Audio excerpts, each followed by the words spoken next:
So my name is Sam Wall, and I am recreating the original piece called Marooned by Howard Pyle. So now, the original piece depicts a pirate who is stranded on a desert island by himself, who's been marooned.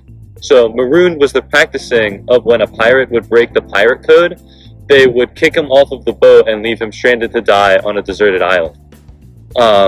So now Pyle decided to create this piece to try to capture his struggle of transitioning from his more comfortable illustration style to a more traditional fine art style.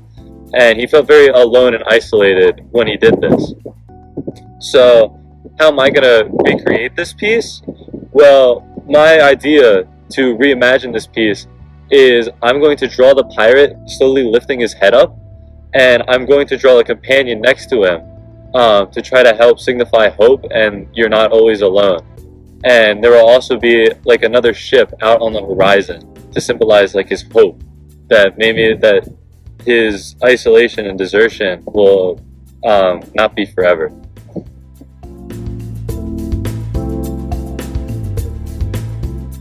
The artwork I'm doing an interpretation on is Marooned by Howard Pyle.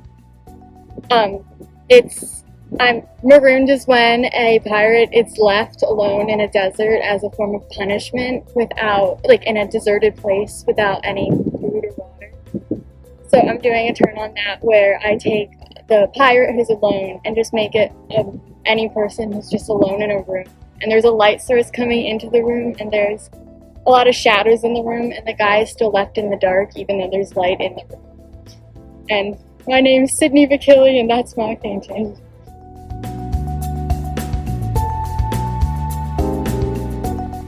So the name of my artwork that I'm taking inspiration from is Marooned by Howard Pyle. And I think the main message of that one was just kind of like isolation. And I kind of imagined like the man in the painting leaning against a building. So I kind of wanted to make it like represent a homeless person being separated from like the rest of society due to like social class differentiation.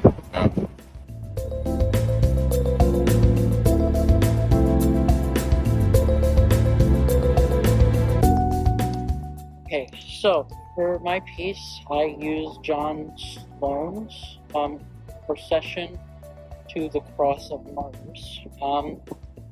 Okay, so John Sloane was an artist in the early 1900s, and he basically painted people in destitute situations in which they were down on their luck. They weren't able to get what they wanted. They were the lowest of society. And through painting that, he eventually joined the Socialist Party in order to, better support the people that he was always painting and his subjects that he grew to care about. So what I'm doing is changing the frame, like the point of view in which the elements of the painting are being shown. So I'm taking a statue of a cross and some of the figures present in the painting and recontextualizing them in my piece about the beauty.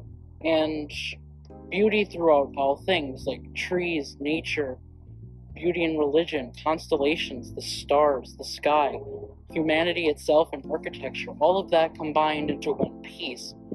And the beauty of more dull, relaxed colors combined with the beauty of vivid, bright colors and just the night sky overall. The ultimate goal of this piece is just to show what I can do and how I can make beautiful things out of anything in different situations, in different contexts. And hopefully when the piece is said and done and people actually see it, I hope everyone enjoys it, and I really hope that my message is shown to as many people as possible, whoever wants to come see it. My name is Michael Citrino, and I don't know what to title this piece, but I am going to do my best. I'm going to make sure I can show what I can do as an artist and prove myself to everyone seeing this video and the actual piece.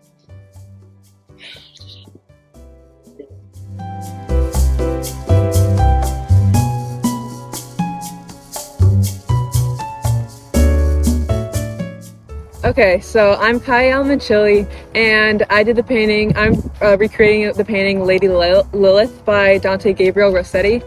So in the original painting, it's about this lady named Lilith, and she's a character in Christian mythology who's supposed to be like the original wife of Adam before Eve, but she's kind of portrayed as like this temptress who's like seducing Adam. And in the painting, she's like holding a mirror and she's looking like very vain and arrogant. And I'm recreating it to be a little more modern about like technology and how it's kind of taken over our lives. So instead of her holding a mirror, she's holding a phone with earbuds, and it's supposed to be like, instead of her like vain arrogant look, it's her look of Sarah is supposed to be more like of boredom and just like she has nothing to do. And it's supposed to be about how like we always like go on our phones even if we have nothing to do, just because we want something to do with our hands. And yeah.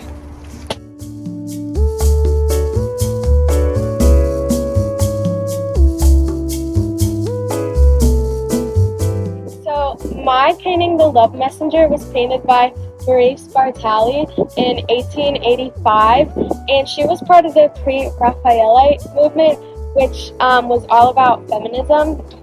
And The Love Messenger, she was actually interviewed about it, and she said that it had really no like deep symbolism, but she did mention that it was kind of centralized on love, because there was a dove and there was a string connected to the dove, which went to a note, and the woman held the note over her heart. And then the color scheme was very like warm and romantic. And then also in the corner was a Cupid like embroidery, and like Cupid stands for love. So I decided to change the narrative up by killing the bird, because in my eyes, love is like dead. And then I also brought her hand down from her heart, because I don't really want that connection there anymore. And I'm making the color scheme cooler and kind of more realistic to take away some of the romanticism.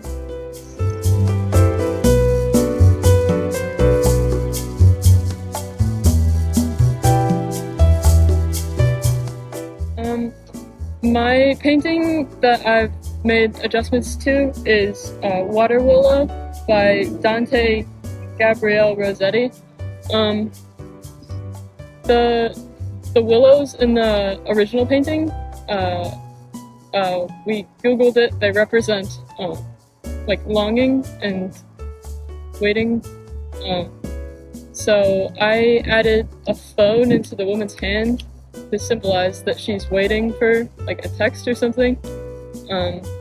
And I think that this also really resonates with me, because like I'm not a very patient person. I don't like waiting for things. So she kind of has like a sad look on her face. But yeah, that's kind of all the adjustments that I made to the painting.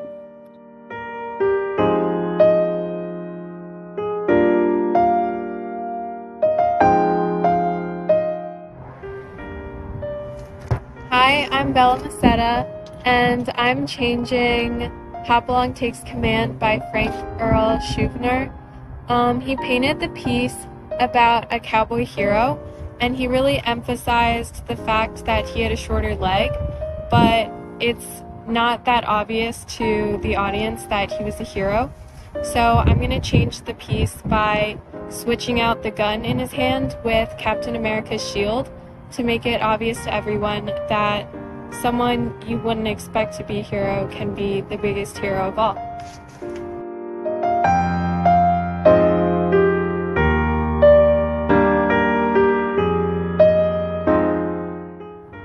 Hi, my name is Ava Sosha, and I chose the piece The Mermaid by Howard Pyle. I chose this piece because it signifies a woman saving a man from a shipwreck, and the woman in this piece is a mermaid. We see this recurring image of a mermaid saving a man, like in the movie The Little Mermaid, and she's giving up everything she loves to save the man. I took this idea and I switched the genders into the man saving the woman, and in this piece the man is the mermaid.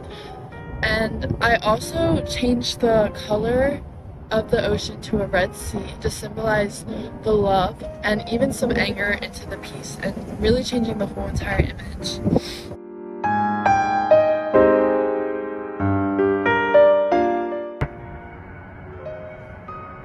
Okay, so my piece is inspired by Howard Pyle's The Mermaid. And in the original piece, he was about to travel to Europe, and so he decided to study some European folklore. And so his original piece is actually of a siren, which is basically a mythical creature that wants to drown men by seducing them, usually by singing. However, when I first saw the piece, I thought it really symbolized this kind of love or hope in this really calming embrace. So I decided that I wanted to make it more desperate and hopeful.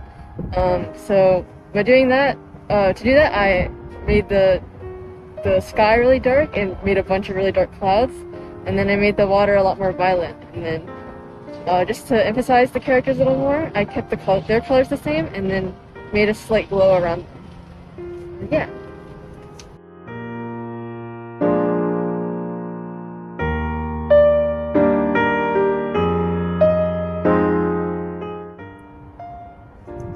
Hi, my name is Carol Diaz. I chose the piece The Buccaneer Was a Picturesque Fellow by Howard Pyle. Howard Pyle's meaning behind this painting was to make his own image of a pirate, since there had been no real idea of how a real pirate looked like. What I'm changing to this painting is its setting, and I'm changing it from the pirate's usual sandy beach background to a more city background. And what I mean by this is I'm trying to show how the world has evolved and made advancements in its clothing, architecture, and technology.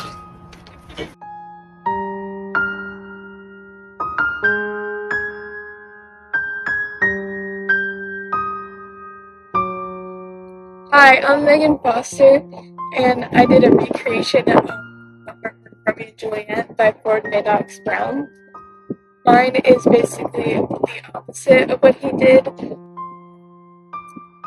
His version was the day version and of him leaving. Mine is the arrival, so it's at nighttime. And I turned it into a vampire edition, he's feeding